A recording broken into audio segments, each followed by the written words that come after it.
Eu vou aproveitar a presença do Andrei aqui para fazer uma provocação e abrir uma discussão sobre as pesquisas eleitorais. Essa pesquisa da Datafolha que saiu hoje trouxe números diferentes de outra do IPESP, por exemplo, divulgada na última segunda-feira. O que explica essas diferenças e que consequências isso pode ter na polarização dessa eleição? Eu mesma preparei uma reportagem. Vamos dar uma olhada. Já foram registradas no Tribunal Superior Eleitoral até agora 1.562 pesquisas de intenção de voto só neste ano. São mais de 7 por dia. Pesquisas feitas presencialmente, por telefone e até pela internet, que conversam com o eleitor de forma diferente, utilizam amostras diferentes e aplicam questionários diferentes. Ainda assim, praticamente todas as pesquisas contam a mesma história. Uma liderança do ex-presidente Luiz Inácio Lula da Silva em relação ao segundo colocado, o presidente Jair Bolsonaro, que tenta a reeleição.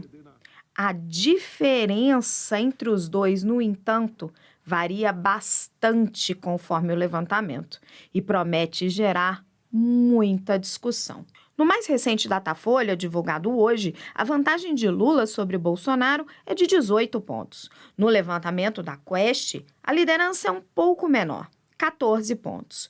Essas duas pesquisas têm em comum o fato de serem feitas presencialmente. O entrevistador aborda os eleitores na rua ou vai até as suas casas. Mas a diferença entre os dois candidatos se estreita quando os levantamentos são telefônicos.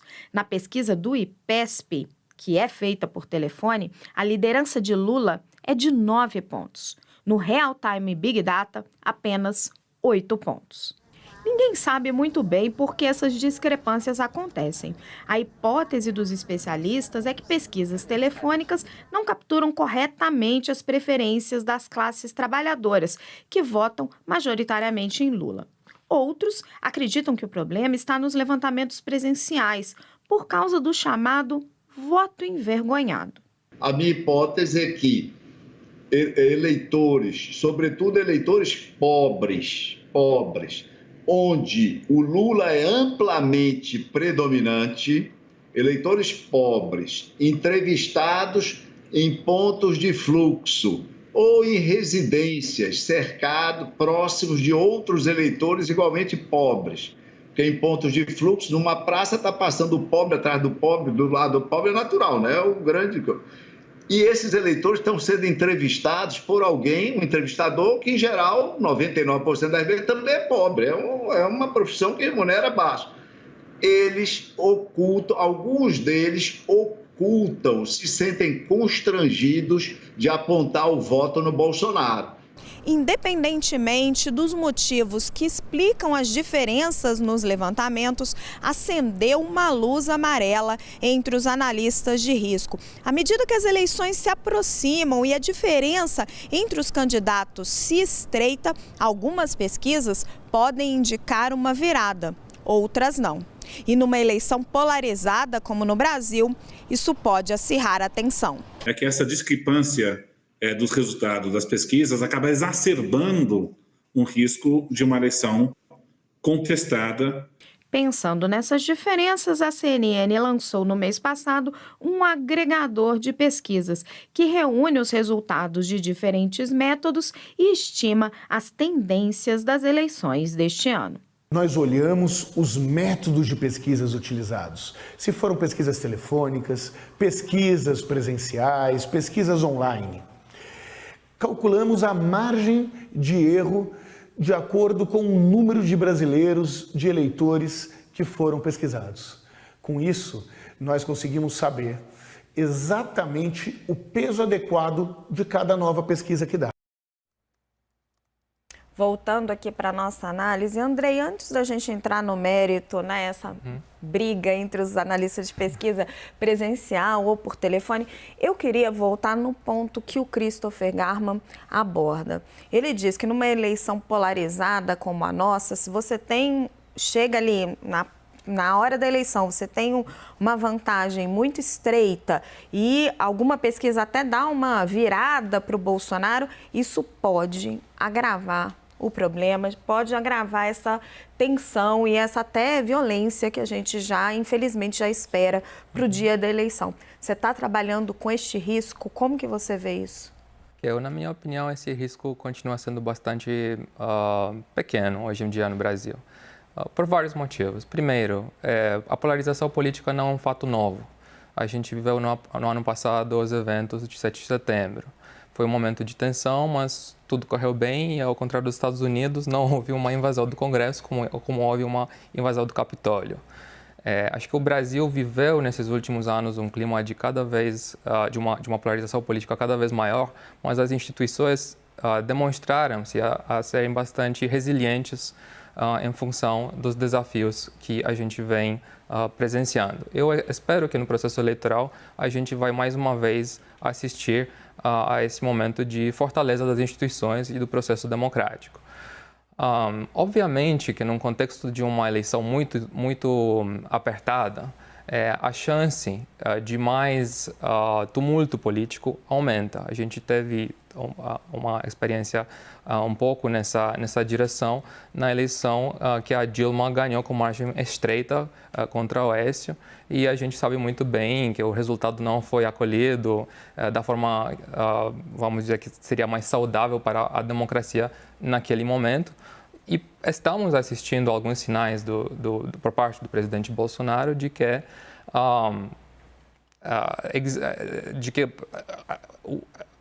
a segurança das urnas eletrônicas, por exemplo, a integridade do processo eleitoral está sendo de alguma maneira questionada. Quanto menor a diferença entre o vencedor e quem vai perder a eleição, a chance de ter algum tumulto maior aumenta. No entanto, o que a gente está vendo hoje nas pesquisas não indica necessariamente que a margem será estreita, certo? Primeiro ponto. E segundo ponto, como falei, me parece que a sociedade já está um pouco mais madura em termos de entender que estamos sim vivendo com polarização, mas meio que aos poucos conseguimos uma vacina também contra isso, né? A gente já está vendo que nas redes sociais, talvez, por mais que continuamos tendo manipulações, ataques, não é mais aquele clima de viralização de fake news da eleição passada, de manipulações. E todo ataque que estamos assistindo, acho que está acolhido com um pouco mais de calma, tanto vindo por parte do Bolsonaro, às vezes, quanto às vezes vindo por parte da esquerda e do Lula. Me parece que a sociedade está passando por um amadurecimento de viver com uma sociedade polarizada. Não é apenas no Brasil que a gente está vendo isso. Nos Estados Unidos, na Europa, na França, o Macron conseguiu se eleger com mais de 50% de desaprovação, num clima de muita fragmentação política, né? O Biden é um presidente com a taxa de desaprovação histórica neste momento, e mesmo assim não existe uma contestação nas ruas, né, do presidente que foi eleito de maneira democrática, por mais que o Trump tentou dizer que a eleição tinha sido roubada. Andrei, você mostra mais otimismo, eu acho, do que eu vou encontrar no Uribe e na Thaís, até porque, por ossos do ofício, nós, jornalistas, somos mais desconfiados. Thaís, eu queria trazer a seguinte questão para você. Na reportagem, nós abordamos a diferença entre metodologias que dão resultados ali levemente diferentes, mas pesquisas sérias. Agora, nós sabemos que existe um outro fenômeno que é da fake news, que é da pesquisa falsa. E, ao contrário do Andrei, eu tenho muitas dúvidas se logo ali na boca de urna não vai graçar um monte de pesquisa falsa pelas redes sociais que pode acirrar essa tensão. O TSE está preparado para lidar com isso?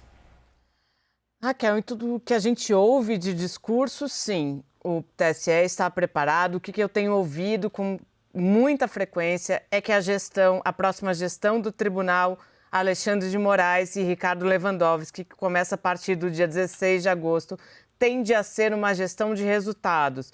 Isso ouvi de pessoas bastante próximas aos dois ministros, que há um trabalho muito pragmático da dupla. Eles querem responder rapidamente a todas as questões que chegarem, ações que chegarem e deixar menos para falar com a imprensa, falar em eventos e mais atuar nos autos, como a gente diz no juridiquês. Então, o TSE tem formado um arcabouço para se preparar para isso.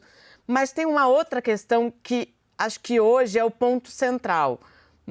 Talvez as fake news estejam bastante ligadas a isso, o discurso do ódio também, mas o que mais preocupa o TSE neste momento é a violência política. Não é uma ruptura institucional. Isso tem um sentido nas conversas que eu tenho diariamente com integrantes do Supremo Tribunal Federal, que desde a semana passada há um clima de que a onda virou, que a partir do momento que o presidente Jair Bolsonaro se encontrou com os embaixadores e veio a avalanche de reações, o clima de um medo em relação à ruptura institucional ficou de lado. Mas o temor em relação à violência política, não. E sobre o que eu estou falando especificamente? A gente pode citar o caso recente de Foz de Iguaçu, o assassinato de um militante do PT.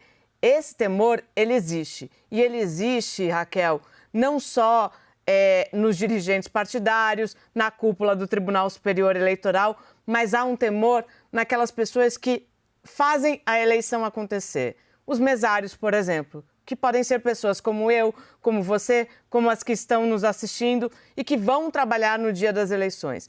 Esse temor já chegou na cúpula do TSE e há uma preocupação de se trabalhar com isso, de tentar evitar que a gente tenha, no dia da eleição ou no dia seguinte à eleição, episódios de violência que sejam tão graves a ponto de tornar a eleição até um momento que o eleitor desista de votar, de ele achar que não vale a pena sair de casa, já que está tendo muita confusão.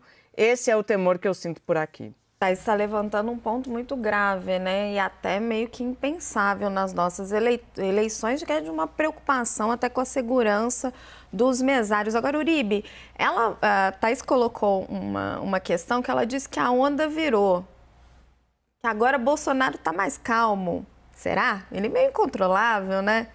Você acha que os ataques pararam? Existe uma lenda em Brasília, sabe a lenda da mula sem cabeça e da loira do banheiro? É a lenda de que Bolsonaro é enquadrável. Ele não é enquadrável, e a gente já provou isso. Ele nunca será presidenciável, como se dizia na campanha eleitoral. É o estilo dele, ele age muito com o fígado, ele tem o discurso político dele, o discurso ideológico. Ele deve continuar nessa toada, mas o baque foi muito grande, como a Thaís apontou. Houve um baque no próprio Palácio do Planalto de que o presidente Jair Bolsonaro não pode continuar na mesma toada. Ele não pode continuar achando que fazer críticas às urnas eletrônicas não terá resposta. Teve agora Lloyd Austin, o secretário de Defesa americano, vindo ao Brasil falando claramente: nós não aceitaremos ruptura institucional. Nós tivemos agora a carta da Universidade de São Paulo e isso pegou muito mal na campanha. É preciso a gente diferenciar polarização de radicalização. O Brasil sempre teve polarização política, acho que com a exceção 1989 e 2014. Mas você sempre teve PT e PSDB na polarização. O problema é a radicalização e tem preocupado, como a Thaís bem apontou, tem preocupado a Polícia Federal, que aumentou o contingente de segurança dos candidatos, tem preocupado o Exército Brasileiro, que a apuração que eu tenho é que o Exército Brasileiro tem feito um treinamento especial para evitar episódios de violência nas ruas. Inclusive, você deve ter mais contingentes do Exército fazendo a logística das urnas eletrônicas e a segurança em áreas de conflito. Então, a violência política hoje é a grande preocupação dos atores políticos. Gustavo Uribe, a sua capacidade de fazer a gente começar rindo e depois falar sério sobre o assunto. Andrei, eu agradeço muito a sua presença aqui conosco no WW. Andrei Roman, cientista político.